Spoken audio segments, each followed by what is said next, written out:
Selamat sore ibu-ibu yang dikasihi Tuhan. Senang pada sore hari ini kita bisa bertemu kembali dalam persekutuan Komisi Wanita.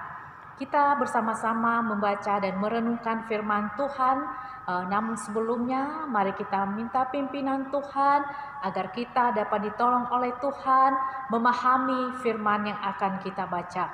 Mari kita berdoa. Bapa kami yang di sorga, kami berterima kasih Tuhan, kalau sore hari ini diberikan kekuatan, kemampuan, kesempatan oleh Tuhan untuk ikut dalam persekutuan wanita, meskipun kami masih melakukannya secara online. Kami serahkan diri kami ke dalam tangan-Mu ya Tuhan, kiranya Tuhan memberkati persekutuan kami. Biarlah Tuhan juga memberikan kekuatan kepada kami untuk bisa memahami firman-Mu dengan pertolongan Roh-Mu yang kudus yang akan menolong kami untuk bisa memahami dan melakukan dalam hidup kami. Terpuji nama Tuhan, berkati hamba-Mu juga dalam segala keterbatasan supaya hamba-Mu boleh menyampaikan kebenaran ini bagi kami. Dalam nama Tuhan Yesus kami sudah berdoa. Amin. Ibu-ibu yang dikasihi Tuhan, pada kesempatan ini saya mengajak kita bersama-sama membaca bagian firman Tuhan yang terambil dari Kisah Para Rasul pasal 27 ayat 21 sampai dengan ayat yang ke-44.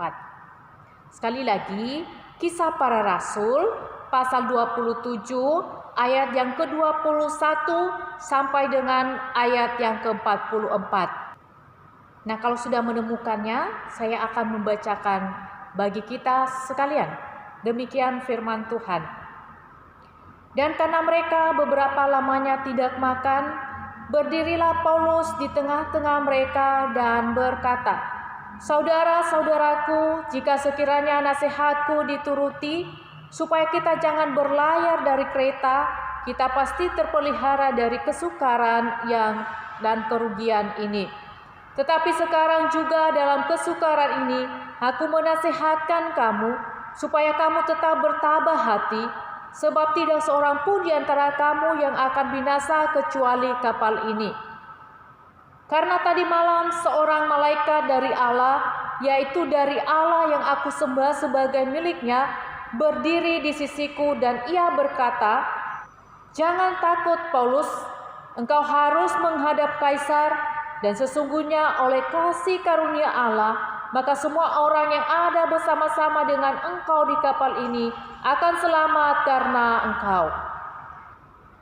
Sebab itu tabahkanlah hatimu saudara-saudara, karena aku percaya kepada Allah bahwa semuanya pasti terjadi sama seperti yang dinyatakannya kepadaku. Namun kita harus mendamparkan kapal ini di salah satu pulau.'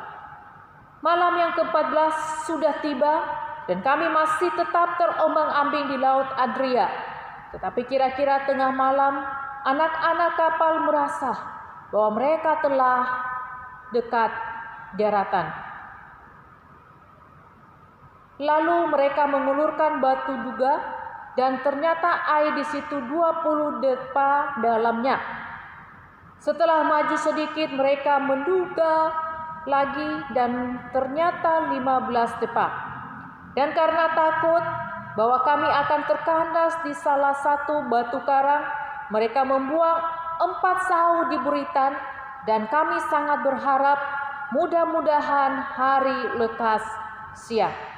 Akan tetapi anak-anak kapal berusaha untuk melarikan diri dari kapal. Mereka menurunkan sekoci dan berbuat seolah-olah mereka hendak melabuhkan beberapa sauh di haluan. Karena itu Paulus berkata kepada perwira dan prajurit-prajuritnya, 'Jika mereka tidak tinggal di kapal, kamu tidak mungkin selamat.' Lalu prajurit-prajurit itu memotong tali sekoci dan membiarkannya hanyut.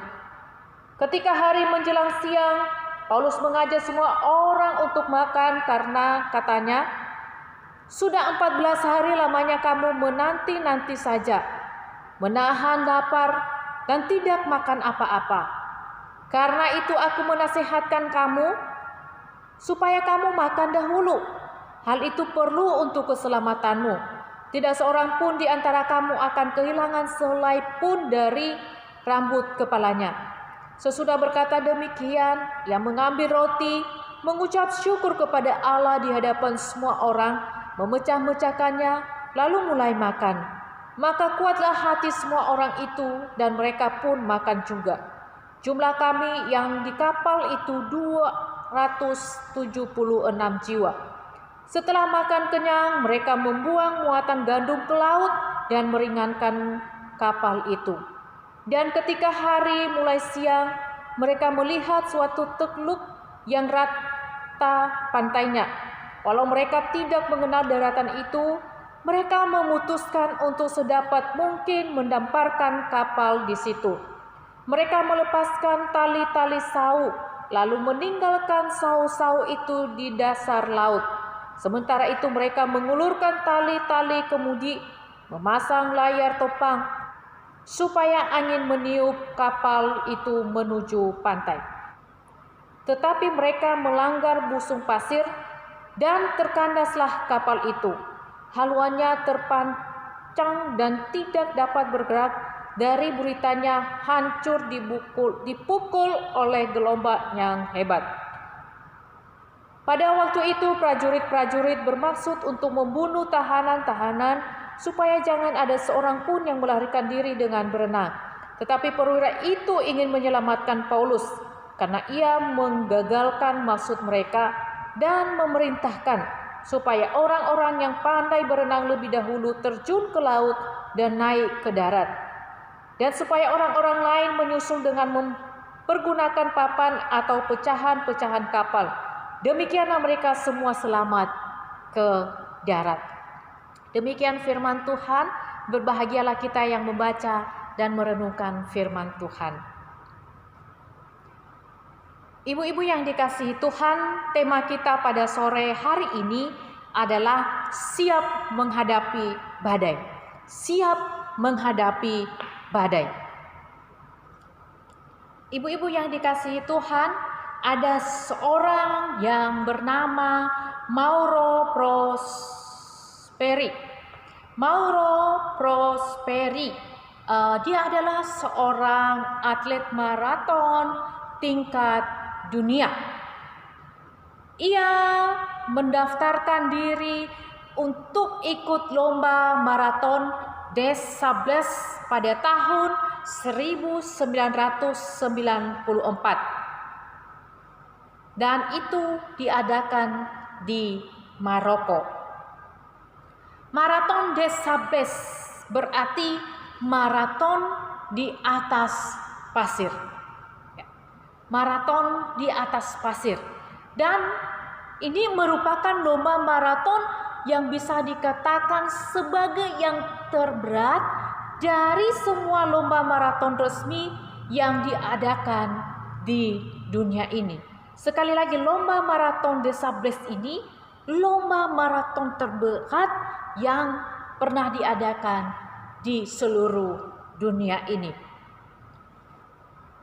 Lomba maraton des Sables adalah lomba maraton yang dilakukan selama 6 hari. Caranya bagaimana? Melintasi gurun pasir Sahara di bawah terik matahari dan udara bertemperatur 40 derajat Celcius. Jarak yang ditempuh dari lari maraton di atas pasir ini adalah 251 kilometer.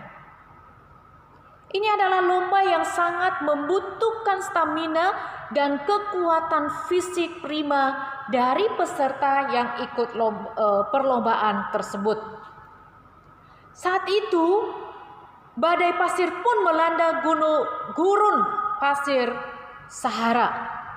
Justru itu terjadi di hari terakhir lomba saat Mauro berada di kilometer 233 yang seharusnya tidak jauh lagi dari garis finish. Badai pasir membuat terpisah dari pelari lainnya dan juga membuat Mauro keluar jauh dari rute larinya. Apa yang dilakukan oleh Mauro? Mauro malah tersesat di padang gurun Sahara hingga mendekati wilayah Aljazair. Bekal yang dibawanya waktu itu hanya cukup untuk sehari. Meskipun dia sudah mengiritnya, namun tetap saja habis sebelum dia kembali. Ibu-ibu yang dikasihi Tuhan, apa yang terjadi? Dikatakan bahwa setelah 36 jam berlalu, Mauro kehabisan persediaan makanan dan air minum. Mauro bertahan hidup dengan cara apa? Karena dia sedang berada di padang gurun. Dia bertahan hidup dengan meminum air seninya sendiri dan memakan kelelawar yang berada di sebuah masjid yang kosong di sana. Meminum air kencing untuk bisa bertahan hidup. Kadang-kadang dikatakan bahwa Mauro makan ular yang ia temukan di padang pasir. Dalam menghadapi kondisi yang seperti itu, Mauro merasa putus asa, kecewa. Kenapa? Di sekelilingnya tidak ada siapa-siapa yang mampu menolong dia di tengah badai pasir yang sedang dihadapinya. Karena ia tidak ingin mati di padang pasir, maka ia pergi ke masjid yang kosong tadi dan mencoba untuk bunuh diri dengan memotong pergelangan tangannya menggunakan pisau kecil yang dimilikinya. Mauro berpikir bahwa pendarahan adalah salah satu cara tercepat untuk mengakhiri hidupnya. Ternyata apa yang terjadi? Usaha Mauro gagal karena kekurangan air di dalam tubuhnya sehingga menyebabkan darahnya mengental, jadi susah untuk keluar dari urat nadi yang sempat dipotongnya tadi.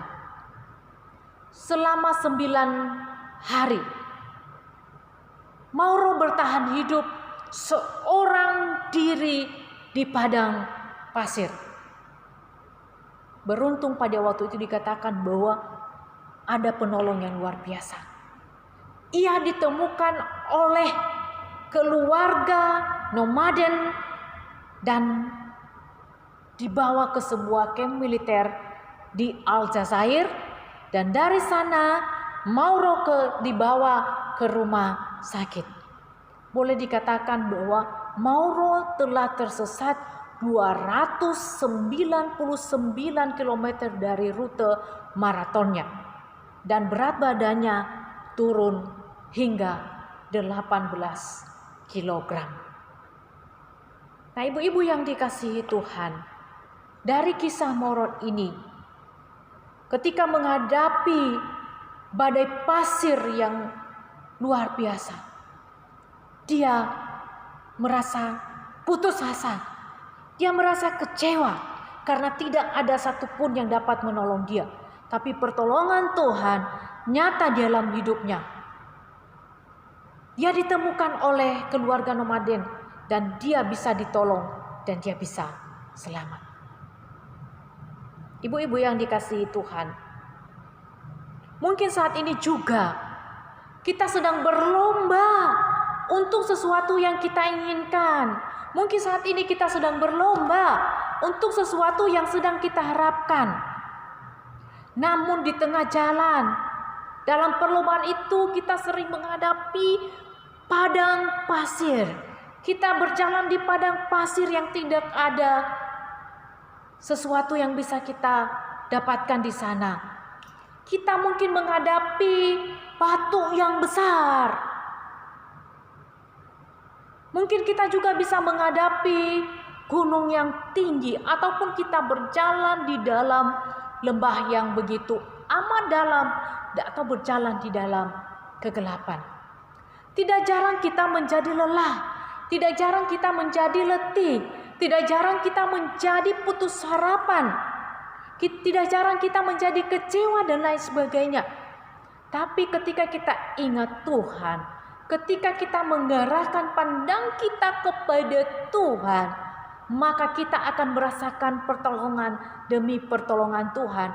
Meskipun kita sedang menghadapi badai hidup, meskipun kita sedang berada di padang pasir, meskipun kita sedang menghadapi badai yang begitu besar dalam hidup kita, Tuhan pasti menyediakan seorang penolong bagi kita. Tuhan pasti akan menyediakan sesuatu yang lebih baik dari apa yang kita inginkan. Ibu-ibu yang dikasihi Tuhan, bagian firman Tuhan yang sudah kita baca tadi juga, Kisah Para Rasul 27 ini sebenarnya dari ayat 1 sampai selesainya ini, tapi yang kita baca tadi pasal 27 ayat 21 sampai dengan 44 ini, itu menceritakan kepada kita tentang perjalanan Paulus ke Roma.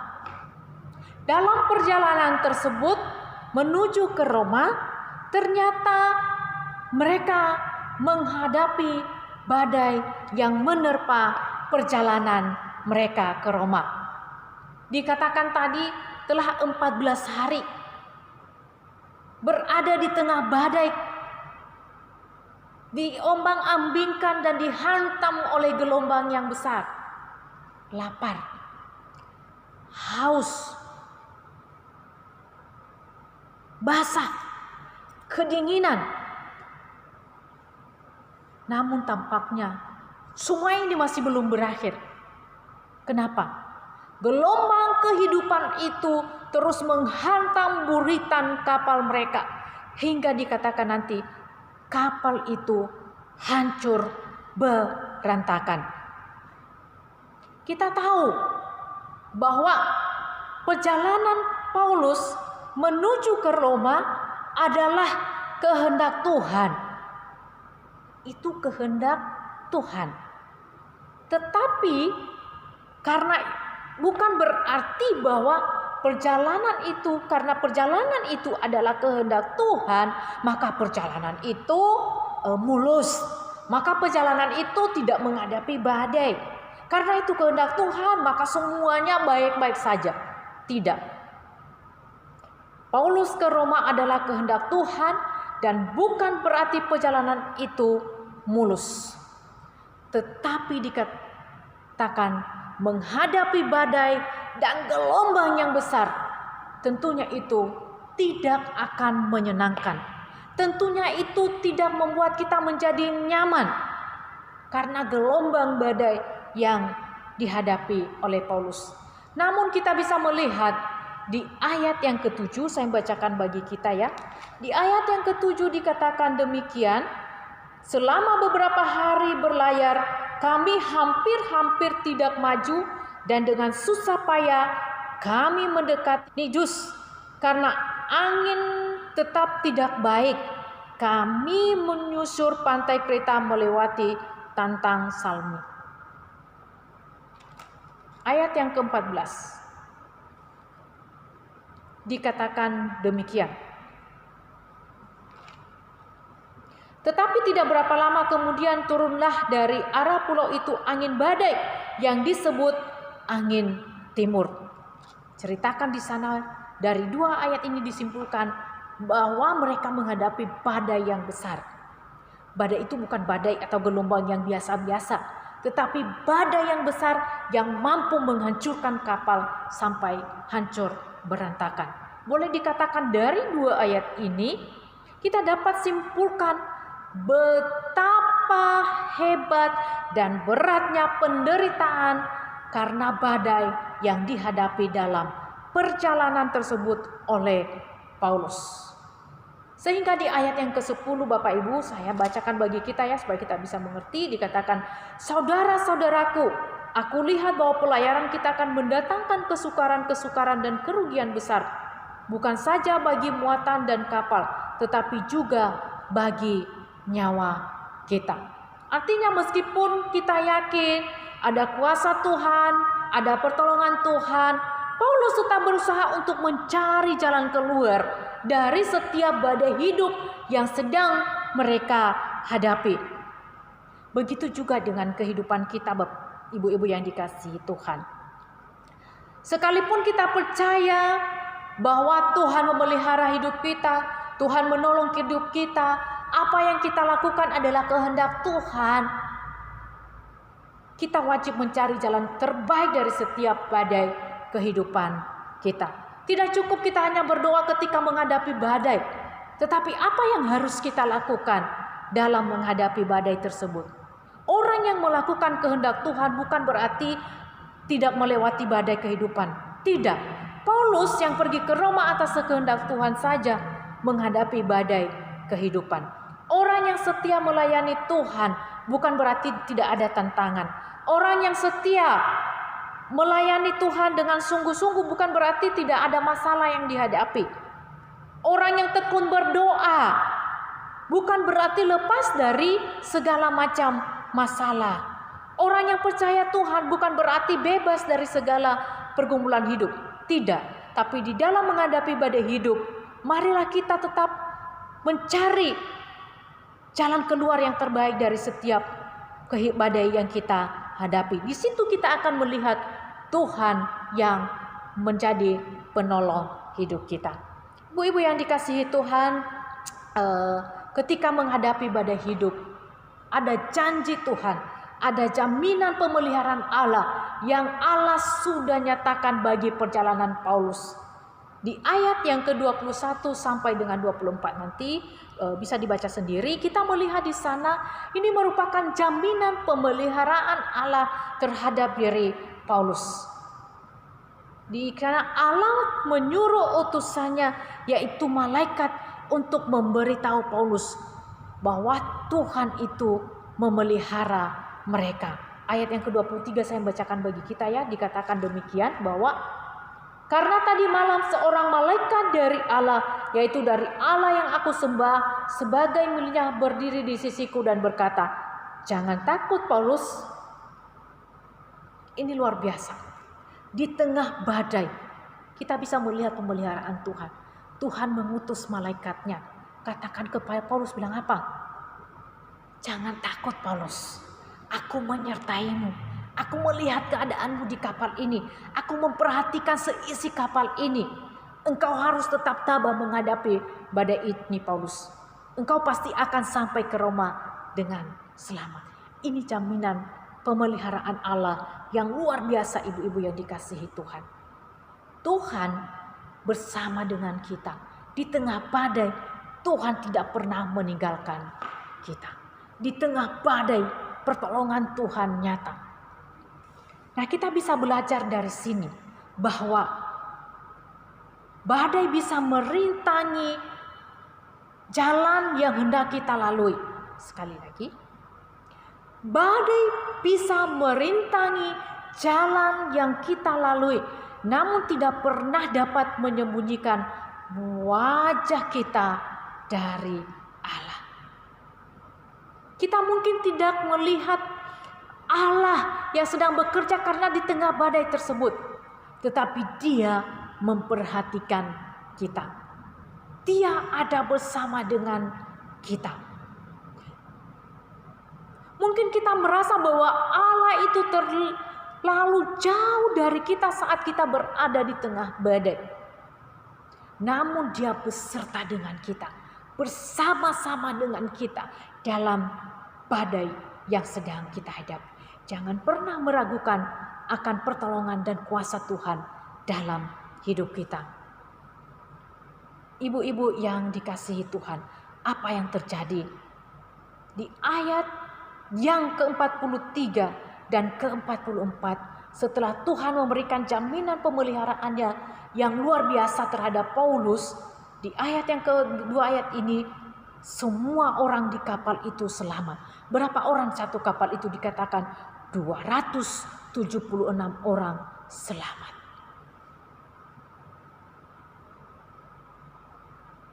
Apa yang sudah Tuhan janjikan, Tuhan tepati. Tuhan tidak pernah lupa akan janjinya. Dia selalu menempati janjinya bagi barang siapa yang setia kepadanya. Ibu-ibu yang dikasihi Tuhan Yesus, ketika kita percaya kepada Tuhan, bahwa Tuhan pasti punya rencana yang terindah dari setiap badai kehidupan kita yang sedang kita alami, yang sedang kita lalui. Kita pasti akan tenang menghadapi badai itu.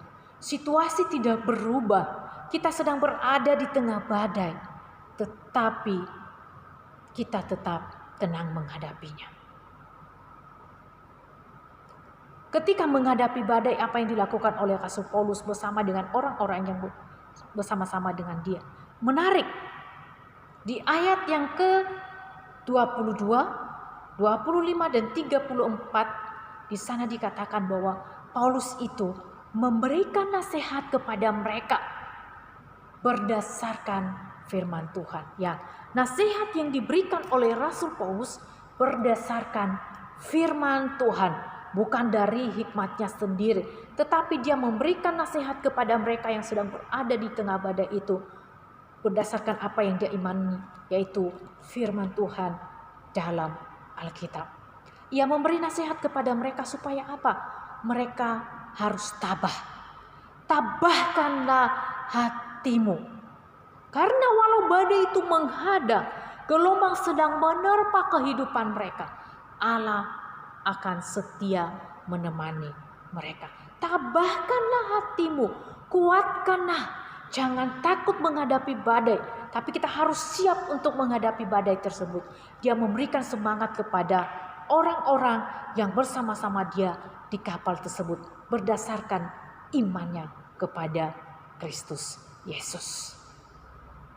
Paulus tidak hanya berdiam diri, menanti pertolongan Tuhan, atau dia hanya berdoa saja, tidak. Tapi nasihat firman Tuhan sangat-sangat penting dalam menghadapi badai hidup. Kalau kita sedang menghadapi badai hidup, maka kita harus membaca, merenungkan firman Tuhan. Kita pasti akan melalui badai itu, dan badai itu pasti akan berlalu. Dengan kekuatan kita tidak, tetapi Tuhan yang menambahkan kekuatan bagi kita. Ketika kita berserah sepenuhnya kepadanya, ketika kita memanggil dan terus berseru kepadanya, bahwa dalam setiap badai hidup Allah turut bekerja untuk mendatangkan kebaikan bagi mereka yang mengasihi Dia. Dalam setiap pencobaan-pencobaan yang kita hadapi, Dia setia kepada kita. Dan Allah sanggup memberikan jalan keluar yang terbaik buat kita. Ibu-ibu yang dikasihi Tuhan, orang yang melakukan kehendak Tuhan seperti Paulus sekali lagi, bukan berarti tidak menghadapi badai hidup. Pasti menghadapi badai hidup. Tetapi kekuatan kita menghadapi badai hidup itu adalah Tuhan Yesus sendiri. Ada Tuhan yang berjanji memelihara hidup kita, dan itu akan ditepati tepat pada waktunya. Sekali lagi, tabahkanlah hatimu. Badai hidup itu pasti akan berlalu. Karena walaupun badai menghadang kita, gelombang menerpa hidup kita, Allah setia bersama-sama dengan kita. Mari kita tetap pasrahkan diri kita sepenuhnya kepada Tuhan. Karena Dia yang mempunyai kehidupan kita, yang mengontrol akan setiap apa yang terjadi di dalam hidup kita. Hanya tetap percaya kepadanya, tetap percaya bahwa ada pertolongan yang sudah Allah sediakan dalam melewati badai hidup. Apapun badai hidup yang sedang kita hadapi saat ini, sekali lagi saya katakan, percayalah Yesus tidak pernah meninggalkan kita. Percayalah Yesus akan memelihara hidup kita. Tuhan memberkati ibu-ibu, tetap semangat, tetap mengandalkan Dia. Mari kita berdoa. Tuhan, terima kasih untuk perenungan kami pada saat ini. Kiranya Tuhan memberkati firman-Mu, supaya kami menjadi pribadi-pribadi yang kuat untuk menghadapi badai hidup yang sedang kami hadapi saat ini. Mungkin di antara kami sedang berlomba untuk menghadapi badai kehidupan, baik dalam rumah tangga, dalam usaha, dalam pekerjaan, dalam anak-anak. Kami tetap mempercayakan hidup kami kepada Tuhan, karena kami percaya bahwa Tuhan tidak pernah meninggalkan kami. Ini hidup kami serahkan kepada Tuhan. Pimpin perjalanan kami ke depan, berikan kami kekuatan untuk menghadapi badai hidup ini Tuhan. Dalam nama Tuhan Yesus kami sudah berdoa. Amin. Tuhan memberkati kita semua.